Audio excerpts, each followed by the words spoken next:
저는 오늘 대한민국 부동산 시장에서 가장 견고했던 신화가 어떻게 10년도 채 되지 않아 참혹한 재앙으로 변했는지 그 내막을 깊이 있게 파헤쳐 보려 합니다. 과거에는 불로소득의 상징이자 모든 은퇴자의 꿈이었던 꼬마 빌딩 건물주가 이제는 왜 시장에서 가장 위험한 처지에 놓인 채무자가 되었는지 그 근본적인 원인을 분석합니다. 불과 3년 만에 거래량은 정확히 절반으로 줄어들었고 단 1년 만에 건물 가격이 30% 넘게 폭락하는 잔인한 수치들이 현재 서울 부동산 시장의 현실을 말해줍니다. 화려한 외벽 아래 숨겨진 몰락의 구조를 파악하기 위해 현장에 생생한 목소리가 들려오는 부동산 중개사무소와 경매 시장의 실태를 함께 면밀히 조사해 보도록 하겠습니다.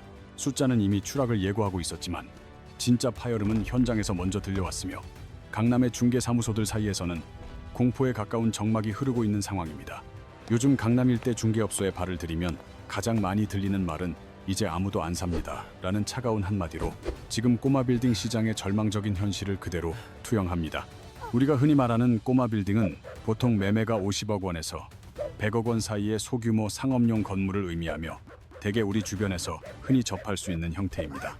구체적으로는 동네에서 자주 마주치는 4층에서 5층 규모의 건물로 1층에는 가게가 있고 위층에는 사무실이나 원룸이 들어선 복합적인 수익형 부동산 자산을 일컫습니다.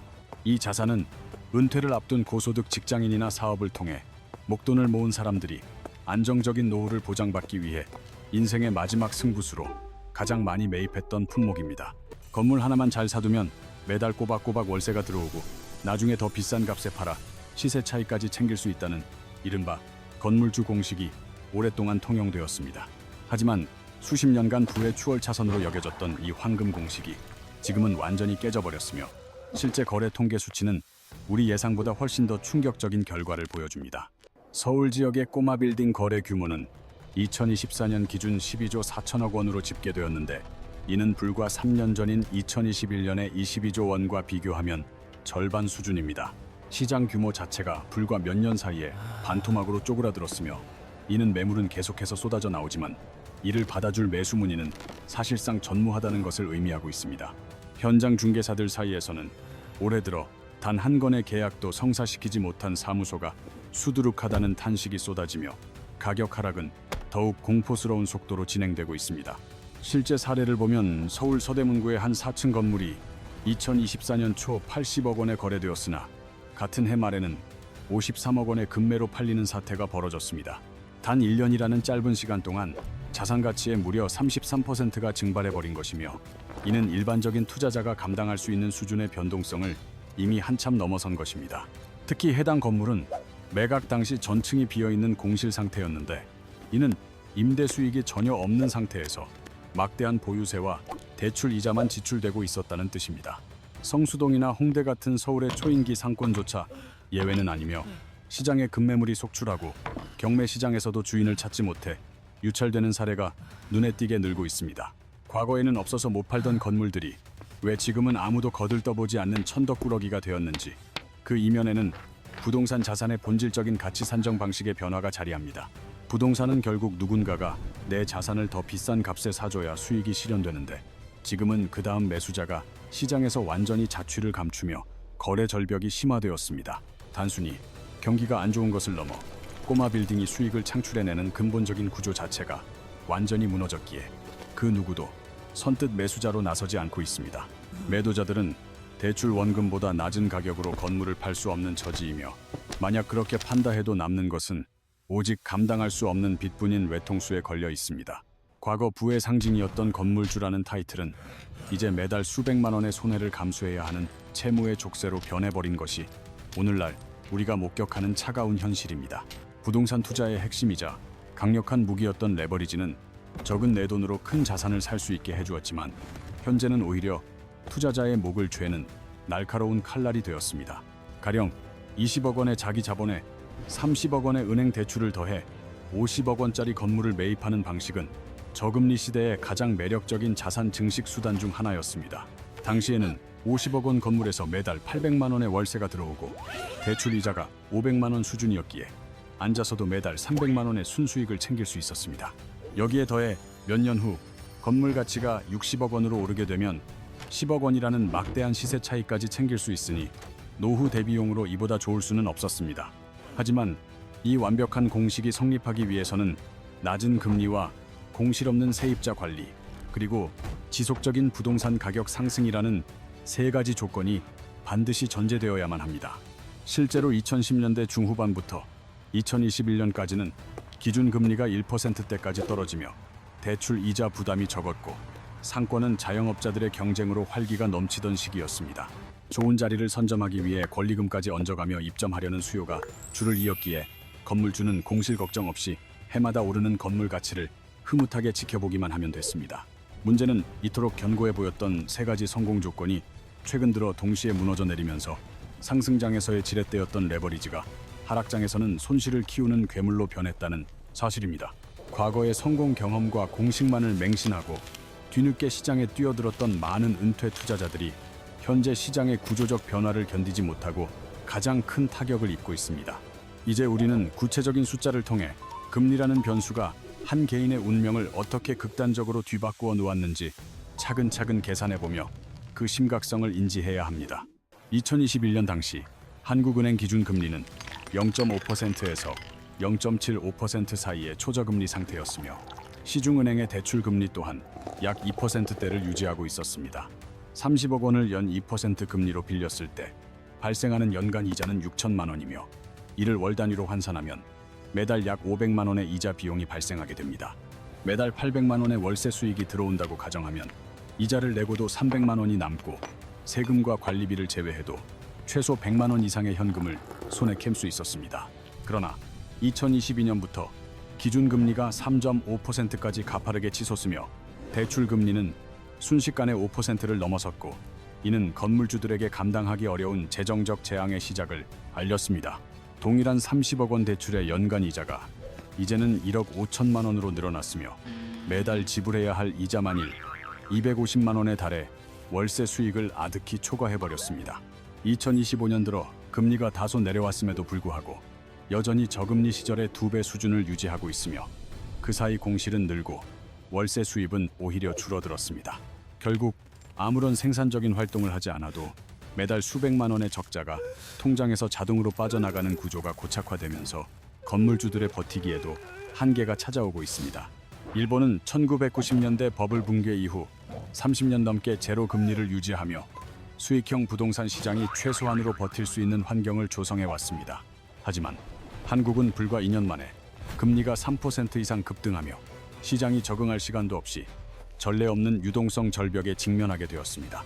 미국 연준이 여전히 4%대 금리를 고수하는 상황에서 한국이 금리를 급격히 낮추면 환율 폭등의 우려가 있어 초저금리 시대는 당분간 오지 않습니다. 이제 건물이 돈을 벌어주는 자산이 아니라 이자가 월세를 잡아먹으며 소유자의 자본을 갉아먹는 치명적인 부채로 성격이 완전히 바뀌어 버렸습니다. 특히 대기업 임원이나 전문직 은퇴자들이 꼬마 빌딩 투자에서 유독 큰 손실을 보는데 이는 자신의 과거 사회적 지위를 건물 운영에 투영하기 때문입니다. 세입자를 비즈니스 파트너가 아닌 부하 직원처럼 대하며 월세 감면 요청에 내급이 있는 데라며 권위적으로 대응하다가 비극적인 결말을 맞이하곤 합니다. 건물의 서류상 주인은 본인이지만 실제 그 건물의 가치를 유지하고 활력을 불어넣는 핵심 동력은 1층 상가에서 땀 흘리는 세입자들입니다. 세입자의 사업이 번창해야 월세가 안정적으로 들어오고 건물의 가격이 유지되기에 세입자는 사실상 건물주와 운명을 함께하는 가장 중요한 파트너입니다. 만약 한번 공실이 발생하면 주변 상가들의 매출까지 덩달아 떨어지며 건물 전체가 생명력을 잃고 유령 상가로 전락하는 연쇄 반응이 시작됩니다. 성공적인 건물주들은 경기가 어려울 때 먼저 임대료 조정을 제한하거나 세입자의 매출 향상을 위해 공간의 질을 높이는 등 상생의 길을 모색합니다. 이는 단순한 호의가 아니라 공실로 인해 발생하는 수천만 원의 이자 손실과 중개 수수료를 방어하기 위한 지극히 냉정하고 합리적인 사업적 판단입니다. 하지만 과거의 높은 지위에 심취해 있던 이들일수록 이러한 합리적인 판단 대신 자존심을 내세우다 결국 텅 빈 건물의 외로운 주인이 되고 맙니다. 건물의 가치는 결국 수익률로 평가되는데 연 1억 원의 월세가 나오던 건물이 수익률 4%를 기준으로 시장에서 25억 원의 가치를 인정받습니다. 만약 공실로 인해 월세 수입이 6천만 원으로 줄어들게 되면 동일 수익률 기준 건물 가치는 15억 원으로 급락하며 순식간에 10억 원이 증발합니다. 매입 시 20억 원을 대출받았다면 건물 가치가 15억 원으로 떨어진 시점에서 건물을 팔아도 5억 원의 빚이 고스란히 남는 파산 상태가 됩니다. 2024년 말 기준 중대형 상가의 공실률이 13%를 넘어서며 거리의 가게 100개 중 13개가 주인을 찾지 못한 채 흉물스럽게 비어 있습니다. 경기 침체와 더불어 온라인 쇼핑의 폭발적 성장은 오프라인 매장의 수요를 급감시켰으며 세입자를 구하는 일은 이제 하늘의 별 따기가 되었습니다. 건물을 허물고 새로 지어 가치를 높이려 해도 인건비와 자재비 폭등으로 건축비가 평당 900만 원을 돌파하며 신축의 경제적 메리트가 사라졌습니다. 철거비와 설계비, 그리고 공사 기간의 이자 비용까지 고려하면 새로 짓는 순간 손해라는 계산이 나오며 투자금 회수는 사실상 불가능에 가깝습니다. 결국 팔 수도 없고 새로 지을 수도 없으며 버틸수록 손해만 쌓이는 잔인한 외통수에 걸린 수많은 건물주가 시간이라는 고문 속에 갇혀 있습니다. 위기 속에서도 성수동과 한남동의 일부 건물들은 여전히 줄 서서 입점하려는 상가들로 활기가 넘치며 위기를 기회로 바꾸는 전혀 다른 길을 걷고 있습니다. 이들이 살아남을 수 있었던 결정적인 차이는 2년 단위의 장기 임대 계약이라는 기존의 고정관념에서 벗어나 임대 방식의 혁신적인 변화를 과감히 시도했기 때문입니다. 일주일에서 한 달 단위로 공간을 빌려주는 단기 임대 형태인 팝업 스토어는 최근 상업용 부동산 시장의 판도를 바꾸는 새로운 핵심 트렌드로 자리 잡았습니다. 실제로 2025년 상반기 팝업 스토어 시장은 전년 대비 2배 이상 폭발적으로 성장하며 침체된 오프라인 상가 시장에 새로운 활력을 불어넣는 돌파구가 되었습니다. 2025년 1분기에만 서울에서 774개의 팝업 스토어가 열렸다는 수치는 공간을 소비하는 방식이 과거와는 전혀 다른 차원으로 진화했음을 상징적으로 보여주고 있습니다. 팝업 스토어의 평균 운영 기간 또한 기존 25일에서 18일로 짧아지며 화제성을 극대화하고 마케팅 효과를 노리는 브랜드들의 니즈를 정확하게 파고들고 있습니다. 특히 3일 이하의 초단기 팝업 스토어는 전년 대비 7배나 급증하며 임대료 부담은 최소화하면서도 브랜드 경험은 강렬하게 전달하는 전략이 대세가 되었습니다. 이러한 단기 임대 방식은 하루 임대료가 일반적인 월세의 일주일치에 해당할 정도로 건물주 입장에서 수익성 측면에 압도적인 우위를 점할 수 있게 합니다. 이제 부동산은 단순히 공간을 대여하는 사업이 아니라 시간 단위로 콘텐츠를 판매하는 숙박업이나 이벤트 비즈니스와 같은 성격으로 빠르게 변모하고 있는 중입니다. 변화된 환경에서 건물주는 월세를 받는 수동적인 입장에서 벗어나 공간을 항상 최상의 상태로 관리하고 최신 시장 트렌드를 민첩하게 읽어내는 능력을 갖추어야 합니다. 어떤 브랜드가 현재의 공간을 가장 필요로 하는지 분석하고 수시로 새로운 세입자를 발굴하여 공간에 활력을 불어넣는 적극적인 비즈니스 마인드가 필수적인 시대입니다. 전체 팝업 스토어의 34% 이상이 집중된 성수동은 변화하는 시장 흐름을 가장 앞서 수용하며 꼬마 빌딩 시장의 새로운 생존 모델을 현장에서 증명하고 있습니다. 반면 여전히 과거의 장기 임대 방식만을 고집하는 건물들은 새로운 세입자를 구하지 못한 채 1층 상가를 수개월째 방치하며 막대한 기회비용 손실을 봅니다. 텅 빈 1층 상가가 거리에 활력을 떨어뜨리고 건물 전체의 브랜드 가치를 하락시키는 악순환이 전통적인 운영 방식을 고수하는 건물주들을 벼랑 끝으로 내몹니다. 시장의 양극화 또한 심화되어 서울 전체 꼬마 빌딩 거래 중 강남구가 차지하는 비중이 16%로 역대 최고치를 기록하는 등 자본의 쏠림 현상이 나타나고 있습니다. 투자자들은 이제 여러 채의 건물을 문어발식으로 소유하기보다 확실한 입지와 콘텐츠 경쟁력을 가진 이른바 똘똘한 한 채에 집중하며 리스크를 관리하려 합니다. 입지가 뛰어나고 변화에 유연하게 대응하는 건물은 여전히 높은 가치로 팔리지만 그렇지 못한 비핵심 지역의 건물들은 시장에서 철저히 외면받으며 도태되고 있습니다. 과거처럼 좋은 위치의 건물만 가지고 있으면 세입자가 알아서 찾아오던 황금기는 끝났으며 이제 건물주가 직접 시장을 개척하고 콘텐츠를 제안할 수 있어야 합니다.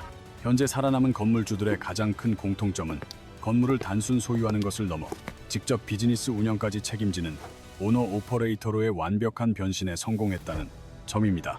자신의 건물에 담길 콘텐츠를 스스로 기획하고 가치를 만들어가는 적극적인 태도만이 거대한 위기 속에서 자산을 지키고 나아가 가치를 증대시키는 유일한 해법입니다. 오너 오퍼레이터 전략의 전형적인 사례로 최근 3층짜리 건물을 매입하여 자신만의 비즈니스 모델을 구축한 한 건물주의 이야기를 깊이 들여다보겠습니다. 과거의 방식이었다면 그는 3개의 층 모두를 외부인에게 임대하여 매달 들어오는 안정적인 월세 수입만을 기다리는 수동적인 방식을 택했을 것입니다. 하지만 이 건물주는 1층에는 본인이 직접 카페를 운영하고 2층은 평소 본인이 진행해오던 전문 교육 수업 공간으로 활용하는 파격적인 선택을 했습니다. 결국 외부인에게 임대를 준 공간은 오직 3층 하나뿐이며 이러한 구조는 건물주가 공간의 활용도를 직접 통제할 수 있게 해주는 강력한 힘이 됩니다.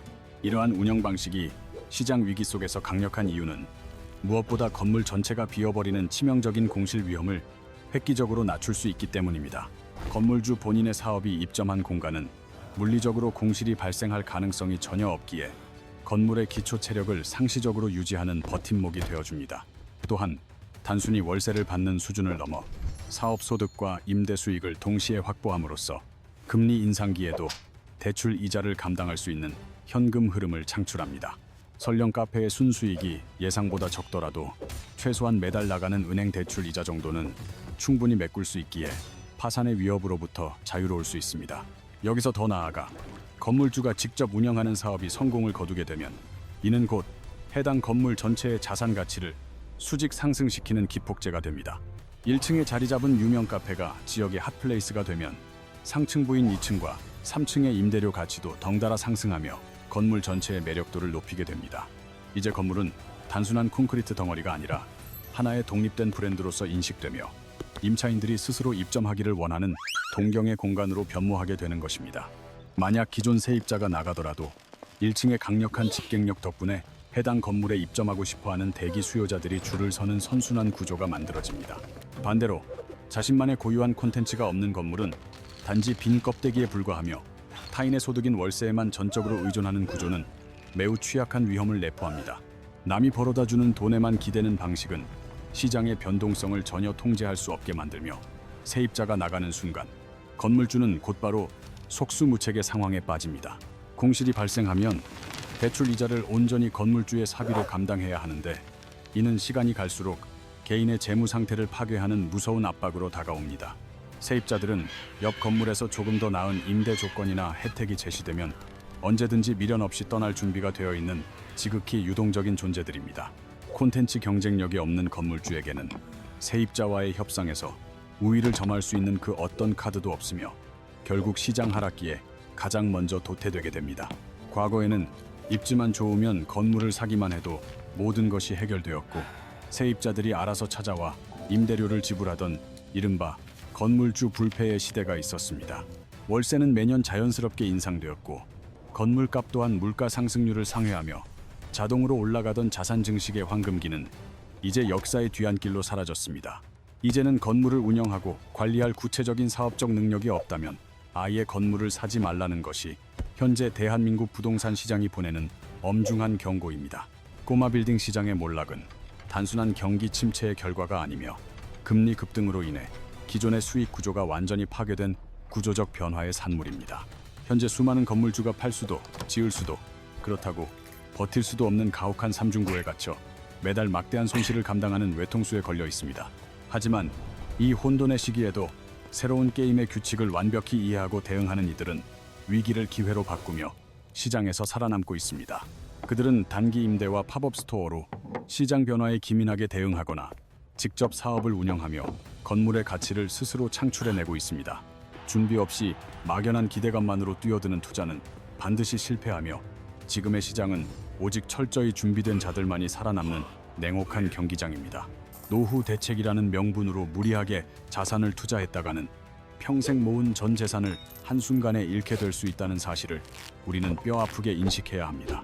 진정한 건물주가 되고 싶다면 건물을 사기 전에 먼저 스스로 유능한 사업가가 되어야 하며 공간을 채울 확실한 콘텐츠를 확보해야만 합니다.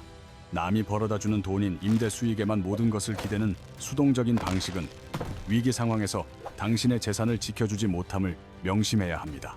내가 직접 통제할 수 없는 변수에 전 재산을 맡기는 것은 투자가 아니라 도박이며 공부와 분석을 통해 내 사업을 먼저 공고히 다져야 합니다.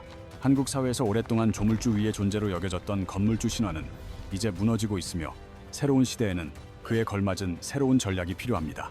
결국 우리 앞에는 두 가지 선택지가 놓여 있습니다.